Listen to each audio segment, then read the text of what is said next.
Hi friends అందరైతే ఎట్లున్నారు బాగున్నారా? మీరందరూ బాగుండాలని అయితే మనస్ఫూర్తిగా కోరుకుంటున్నా.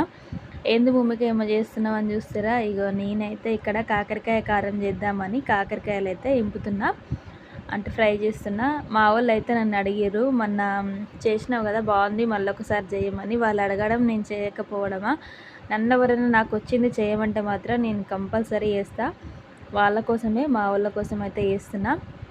ఇగో ఫస్ట్ అయితే నీట్గా కాకరకాయలు కడుక్కొని ఇట్లా ఈ రకంగా నేను ఎట్లా కట్ చేసుకున్నానో ఆ రకంగా అయితే కట్ చేసుకొని పక్కకైతే పెట్టుకున్న తర్వాత ఎండుమిర్చి మంచిగా ఆయిల్ పోసుకోకుండా ఫ్రై చేసుకొని, అట్లనే శనగపప్పు, పల్లీలు కూడా ఫ్రై చేసుకోవాలి. ధనియాలు వేసుకోవాలి కానీ నా దగ్గర అయితే ధనియాలు లేవని నేనైతే వేయలేదు. తర్వాత ఇగో ఆయిల్ అయితే కొంచెం ఎక్కువనే పడుతుంది. ఆయిల్ పోసుకొని మంచిగా ఫ్రై చేసుకోవాలి కాకరకాయలు కూడా. తర్వాత ఇవన్నీ మిక్సీలో పట్టి అలా వేసేసుకోవడమే. కరివేపాకు కూడా వేసుకోవాలి. వీడియో నచ్చితే లైక్ చేయండి. మరి బాయ్.